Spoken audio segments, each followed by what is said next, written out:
A Rádio USP apresenta Programa Universidade 93,7. Bom dia, está começando a Universidade 93,7. Meu nome é Claire Castellano. Bom dia, ouvintes. Meu nome é Matheus Lopes Cardoso. No programa de hoje, conversaremos um pouco sobre os serviços de streaming. Mas especialmente sobre o serviço de distribuição de filmes. Queremos saber o que você pensa sobre a Netflix. Temos mais opções com essas plataformas? Ou será que nossas escolhas ficaram ainda mais limitadas? Seria esse um mercado que valoriza a produção independente? E como ficam os clássicos nessa história? Para discutir esse assunto, convidamos Roberto Moreira e Fábio Lima. Roberto Moreira é diretor de cinema e professor do curso audiovisual da USP. Ele estuda a influência do formato de streaming na dramaturgia de filmes e séries, e ele também é membro do comitê gestor do Fundo Setorial do Audiovisual. Fábio Lima é formado em rádio e TV pela Universidade Metodista de São Paulo. Atualmente, ele é diretor executivo da Sofá Digital, a maior agregadora de vídeos on demand na América Latina. Agradecemos muito a presença de vocês. Nosso programa começa agora.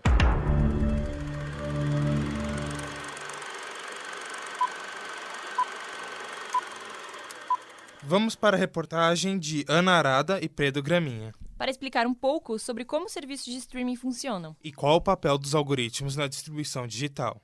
Riverdale ou Friends? Stranger Things ou House of Cards? Será que tem alguma sugestão nova para ver?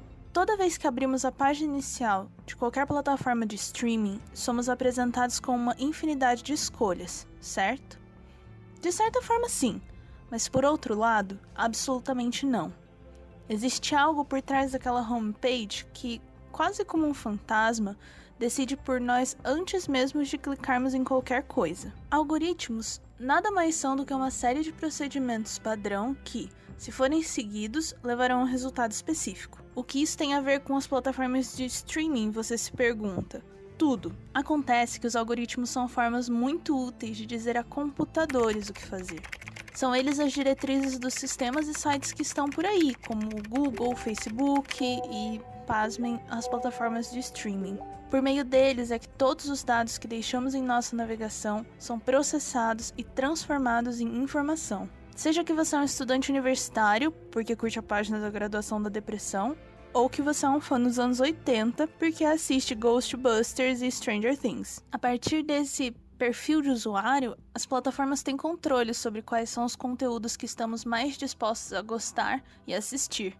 Para empresas cujo lucro se baseia no tempo que os internautas passam logados, essas informações valem ouro, literalmente. Obviamente, nada disso é público, mas sabe-se que nessa plataforma, até as imagens que ilustram os títulos variam de acordo com o histórico do usuário. Mais ou menos assim, se você assistiu mais romances nos últimos tempos, quando o cartão de Star Wars surgir na sua homepage, ele teria a foto do Han Solo beijando a princesa Leia. Mas se você assistiu mais filmes de ação, a imagem seria de Luke Skywalker lutando contra Darth Vader. A grande questão polêmica envolvendo todo esse mecanismo é: se estamos recebendo sempre mais do mesmo, onde fica a autonomia? Não é à toa que a falta de diversidade nas plataformas de streaming é um ponto bastante criticado por críticos e teóricos do cinema. Boa parte das reclamações gira em torno do catálogo relativamente modesto da Netflix e da baixa quantidade de filmes de determinados gêneros e também mais antigos. Além disso, critica-se o quase monopólio desse tipo de serviço no hábito de consumo das pessoas, representando um problema para filmes independentes e autorais, já que contam com uma circulação mais escassa e feita sobretudo no cinema. A minha primeira pergunta será para você, Fábio. A partir de sua experiência, você pode explicar o que são as plataformas de streaming e como o algoritmo participam desses funcionamentos? Streaming, na verdade, é um termo técnico de transferência de dados pela rede, né? Então, é um termo que no Brasil acabou sendo usado só para esse tipo de conexão, ou seja, conexões de vídeo ou de áudio pela internet, que eu estou ali fazendo uma transferência de dados, ou seja, eu não preciso fazer o download total do conteúdo para começar a assistir. Eu começo a assistir à medida que ele vai baixando. Essa é a tecnologia de streaming. Então você tem várias, não tem só o Netflix. O Netflix é um tipo de modelo de negócio dentro daqueles que estão se usando da tecnologia streaming para entregar o seu conteúdo. Então o Netflix é considerado um SVOD, que é um Subscription VOD. É um VOD, Vídeo On Demand, vídeo sob demanda, de assinatura. E você tem outros que são transacional, posso alugar o filme para assistir, ou comprar uma série, simplesmente uma coisa fácil, alugo, tenho 48 horas para assistir, ou compro e posso assistir ele para sempre. Mais especificamente, os filmes funcionam mais que as séries nesse sentido. No Brasil, a gente não tem uma loja, um serviço que venda séries ou alugue séries como nos Estados Unidos ou na Europa, que foi bastante difundido mesmo antes do Netflix ser lançado, que é o caso do iTunes, tem Google Play, você pode comprar uma série e ficar com ela indefinidamente. Funciona muito para conteúdo infantil. E você ainda tem os streamings gratuitos, né? Que são os AVODs, Advertising VOD, Advertising Supported, que são os baseados em publicidade, que é o caso do YouTube e, mais recentemente, o Facebook com o Facebook Watch, que tem um modelo de receita baseado em publicidade, ou seja, pela quantidade de views, o conteúdo está disponibilizado gratuitamente, ou pelo uso de um patrocínio, porque não necessariamente todo o conteúdo vai ter bilhões de views para remunerar aquele tradicional publicidade de leilão, que é o modelo do Google que funciona no YouTube. Você já tem modelos que são os modelos merchandising, né? Que uma marca patrocina a produção do conteúdo porque ele trata de um assunto relevante. Pode ser um branded content, pode ser um product placement e uma combinação ainda de uma entrega de mídia naquele canal ou em outros canais chamando para aquele canal. Basicamente, streaming é isso, né? E o que ele faz neste momento é deixar todo mundo em polvorosa por não saber exatamente como se movimentar nesse ambiente. Na frente que começa com a letra N, Juliana. Não, mas isso daí tá errado, João. O que tá errado? O que tá errado? Que ele tá assistindo o Neco sem mim. Olha lá, aqui, ó. Peraí. O hack que eu comprei. A minha estante. Calma, mulher. Tá Calma, errado mulher. isso daí, João. Não é Calma, bem fazer mulher. isso, não. Calma, mulher. Mas do ponto de vista dos consumidores, eu vejo esse movimento como também uma oportunidade de democratização do conteúdo. Embora não pareça, a gente vai discutir isso mais à frente, é uma oportunidade. Se ela vai ser aproveitada ou não é outra história, mas eu vejo como uma oportunidade e acho bastante interessante os novos modelos e o que vem acontecendo. Obrigada. Roberto, para você agora, como você vê a influência dos algoritmos na produção audiovisual?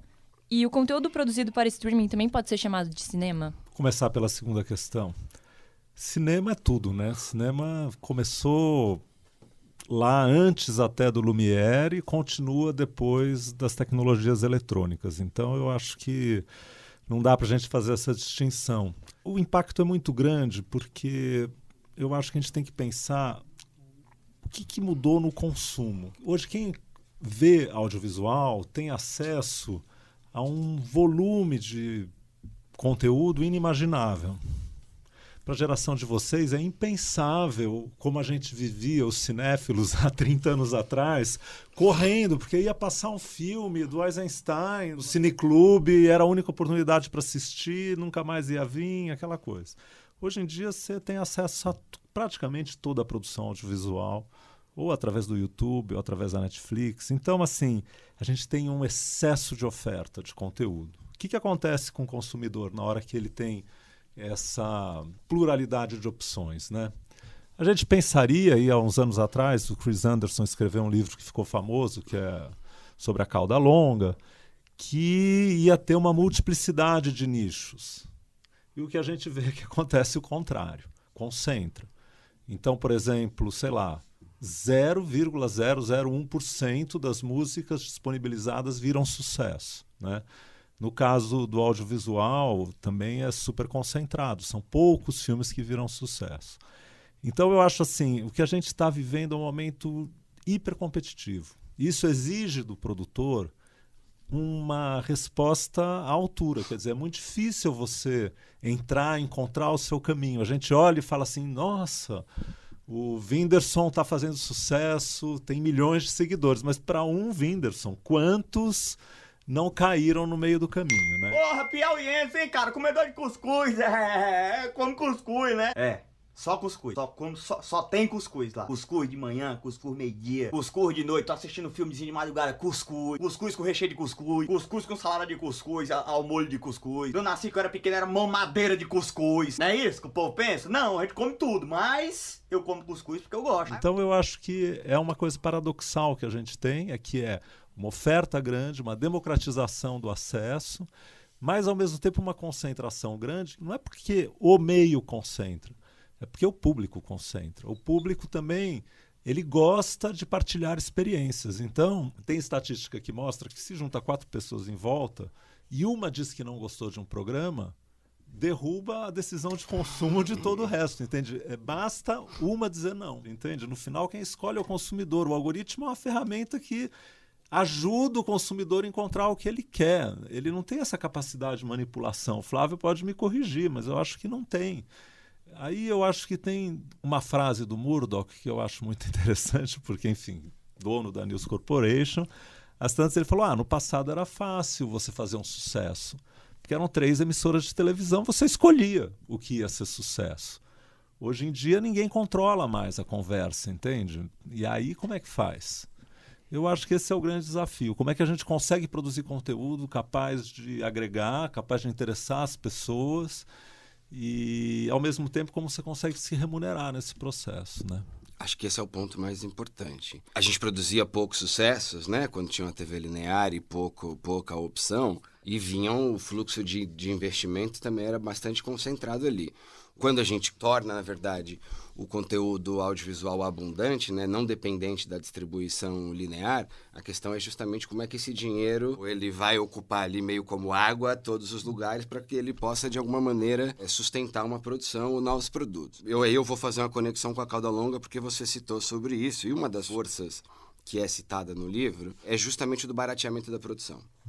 A gente tem o entendimento como produção ou produção própria, ou o entendimento da Globo, né? Que é um entendimento verticalizado, que tem lá seu próprio estúdio, todo mundo é funcionário, figurino, tem uma fábrica de figurino, uma fábrica de cenário, atores contratados, roteirista e tudo mais, o que não é assim que funciona no mercado americano, né? As pessoas são todas individuais, né? São produtoras e o Netflix contrata as produtoras. Então é uma produção original porque ela está financiando, pagando por isso, mas é uma produção independente, entre aspas, porque ela não é ali verticalizado uma produção interna como já foi nos estúdios na década de 30, 40, 50, antes do antitrust, que não vem ao caso. Então você tem também um barateamento da produção em diversos setores, né? E isso inclui produzir séries de alta qualidade, porque produção de cinema, filme, película, finalização, eram coisas, hoje olhando, artesanais. O cinema era necessariamente 35, no Brasil ainda se produzia muito em Super 16, aí ampliava para 35 no laboratório, revela, escaneia, um processo artesanal que limitava a quantidade de horas que você tem capacidade de produzir. Hoje os estúdios têm câmeras com robô, iluminação, set, tudo automatizado. Você diminuiu bastante o processo artesanal de produção, que permite que você produza muitas horas. E uma outra forma de receita relevante na história do digital é que, sim, existe uma concentração ainda no streaming, que é na cabeça da cauda, que no livro do Chris Anderson ele fala sobre isso. Existe a cabeça da cauda, que ainda vão existir os hits. O que acontece é que esses hits eles já não são mais os lá da Fox, né?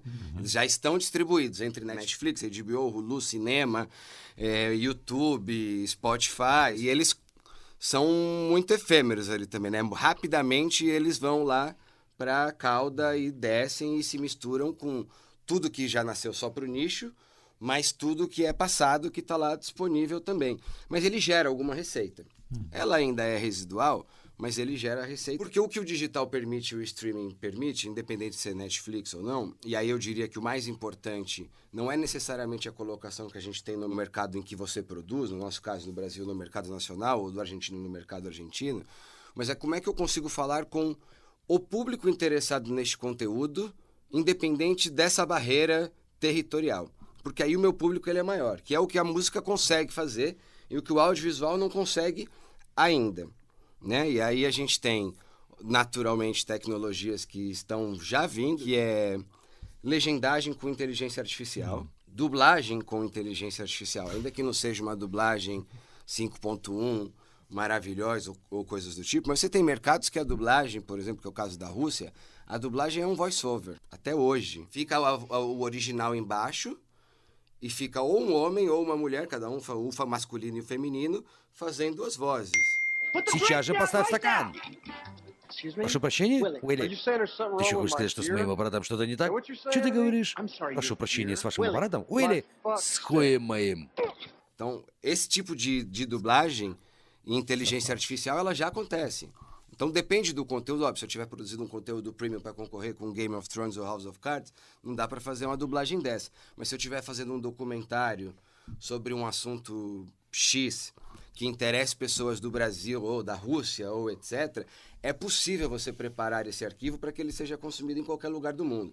Hoje, se eu só disponibilizar ele numa versão em português, ele vai ficar restrito a quem entende a língua portuguesa. Nossa barreira agora é linguística, ela não é mais territorial. E é esse o cenário que a gente tem que olhar, porque, na verdade, eu deixo de olhar para a verticalização da entrega do conteúdo, que era o modelo que a gente fez, para olhar para uma horizontalidade dessa entrega do conteúdo. Ele é atemporal e ele, ao mesmo tempo, pode trafegar ou navegar em diversos territórios. Óbvio, nós estamos falando de conteúdo brasileiro, mas também estamos falando de receber uma enxurrada de conteúdo estrangeiro na mesma pegada. Para resumir tudo isso, eu não sei se vocês aqui ou se a audiência aqui nos ouve também conhecem o Drama Fever. Drama Fever é um serviço de streaming ou de assinatura, $2,99 por mês, de novelas coreanas. E o segundo maior mercado de novelas coreanas do mundo é o Brasil. Por X fatores que vão ser difíceis de explicar, né? Não é só o acesso, nem o algoritmo, nem o boca a boca. São fatores culturais, socioculturais, no caso do Brasil, regionais, religiosos. Eu tive acesso a uma das pesquisas do Drama Fever. O maior interesse das pessoas é justamente que o conteúdo ele é um conteúdo conservador. E que a Malhação ou as novelas da Globo tem muita sacanagem, beijo, droga, violência e etc. Não existem motivos para você dormir quando lá no Drama Fever tem milhares de doramas com legendas em português. É tipo assim, é pouco tempo de vida que você tem para tanto dorama que você tem que assistir. 고마워. 너무 감동이야. 나도 사랑해. Antigamente você tinha Los Angeles produzindo e o mundo consumindo, né? Agora é o mundo produzindo e o mundo consumindo. Exato. Quer dizer, a Netflix, ela traz também programa coreano, mas traz série indiana. Eles não estão preocupados com a origem do produto. Eles não têm essa fidelidade aos Estados Unidos. Eles se pensam como uma empresa global, né? Eu acho que isso faz muita diferença. E com relação a essa questão do cinema, é interessante que eu tive alguns amigos que foram para Cannes esse ano. Falaram que o festival foi fraco. Por quê? Porque não tinha Netflix. Porque junto com a Netflix vem as estrelas, vem um volume de produção que hoje é a produção de ponta, né? É interessante ver como o cinema também, se ele não se repensar, ele vai embora. Porque a onda que vem do streaming e dessas novas tecnologias é muito mais forte do que essas fortalezas conservadoras, a academia da Motion Pictures, o Cannes, isso aí tudo, sabe, não importa mais, entendeu? Porque o consumidor ele assumiu esse controle. Até na questão de janelas. As janelas hoje fazem sentido para conteúdos que têm um apelo comercial muito forte. Se você não tiver um conteúdo muito, muito premium relevante, não existe mais janela. Não sei se o público sabe o que é janela. Desculpa, bem lembrado. Janelas são segmentos de exploração de um conteúdo. Então, tradicionalmente, um filme, ele primeiro ia ao cinema, depois do cinema ele ia para as locadoras, depois das locadoras ele ainda ia para o sell-through, que era a venda direta, você podia comprar o DVD e levar para casa, e aí que ele vinha para Pay TV, né? TV paga premium, que também, dentro da TV paga ainda tem uma subdivisão. Então tem a TV paga premium, depois tem o básico, e depois que ele podia ir para a TV aberta. O mercado respeitava isso, ou seja, um filme que ia ao cinema levava 3 anos para chegar na Globo, no tela quente.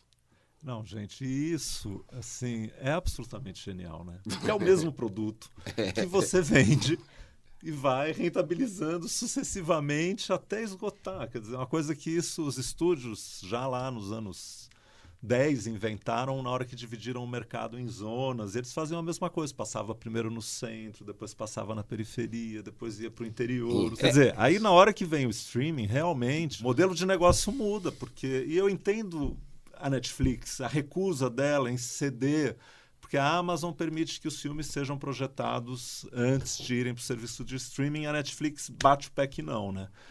Mas eu entendo, porque o princípio deles é um princípio de disrupção mesmo. Quer dizer, olha, o jogo agora é assim, não tem mais janela, entendeu, pessoal? Não tem, acabou a janela.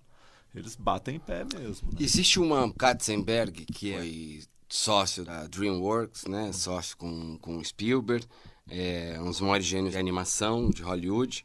Ele fez uma provocação interessante há 2 anos, que era: as janelas deveriam ser todas simultâneas e com preços diferentes. O filme deveria ser lançado simultaneamente, no mesmo dia, e custar preços diferentes dependendo da tela que você está assistindo. Um pouco pelo tamanho da tela. E não necessariamente cobrar mais barato para você assistir no celular. Não é necessariamente isso, mas vou disponibilizar no IMAX, vai custar, sei lá, R$100, no cinema normal 50, na TV da sua casa 70, no seu celular 35. Obviamente ninguém levou a sério, né? Mas faz sentido. De repente vai chegar nisso. Vai chegar, entendeu? Ela faz sentido. Eu pago mais por quê? Entende? Porque eu esperei? É porque eu não esperei, porque eu tive um acesso antes, né? Ou é pela experiência. Ou é pela experiência. Porque aí a gente começa a colocar dentro do todo da experiência, porque mesmo assistindo no sofá de casa não deixa de ser uma experiência, porque algum conteúdo está falando com você, né? Como é que eu precifico essa experiência?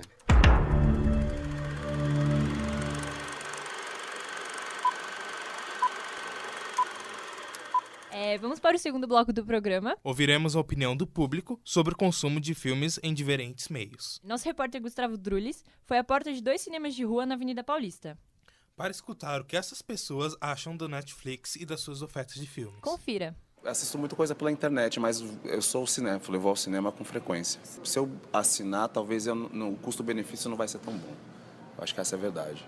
Porque eu tive Netflix em São Paulo e, na verdade, você acha que vai estar no paraíso e, na verdade, você não está. Né? Eu gosto, eu sou mais velho, né? Eu gosto de aquele cheiro de pipoca, sala escura. Então, eu tô com birra da Netflix porque eles andaram comprando filmes que não vão ser lançados no cinema. Pode lançar, assim, não tem o problema de esperar, deles lançarem primeiro para os assinantes, mas eu preferia ver no cinema. Eu acho que a experiência do cinema é bem diferente. Eu já assinei aquele MUBI. O Netflix eu nunca tive interesse, porque o Netflix, para mim, só tem coisa nova. Eu acho que só tem coisa muito nova, então eu prefiro vir ao cinema ver mesmo. Acho que o conteúdo dessas plataformas acabam sendo muito limitados perto do que a gente pode assistir, ver. Se você for sair de casa para ir no cinema, enfim, você vai ver filmes que nessas plataformas eles não chegam todo. Eu acho que o cinema, você indo ao cinema, você consegue ver filmes bem diferentes um do outro e você consegue formar ideias diferentes de uma pessoa que hoje só fica lá, principalmente no Netflix, que é a plataforma principal. Para você que chegou agora, estamos aqui com Roberto Moreira, que é diretor de cinema e professor do curso audiovisual da USP, e com Fábio Lima, atual diretor executivo do Sofá Digital. Vocês acreditam que as plataformas de streaming acabam dando mais opções de escolha às pessoas ou elas limitam elas? Olha, dá mais opção. O que a gente ouviu aqui era uma discussão Netflix. Só para pontuar, eu acho que existe um equívoco no entendimento do que é o Netflix em si. O Netflix é um serviço para um segmento de público que está interessado a pagar e consumir aquele conteúdo que ele apresenta.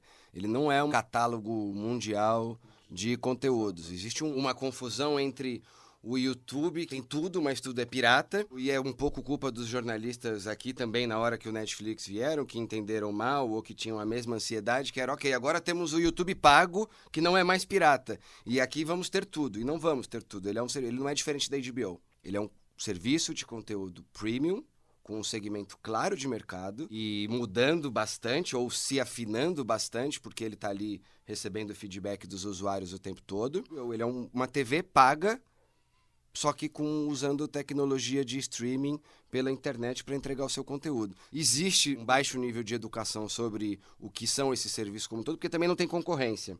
A gente não está no nível dos mercados americanos e europeus nesse momento, o asiático, que possui muita concorrência. A própria Globo não entrou de fato nessa concorrência, acho que ela vai ser fundamental na educação do que significa pagar por conteúdo para assistir na internet, que não é simplesmente ter acesso ao catálogo mundial de conteúdo.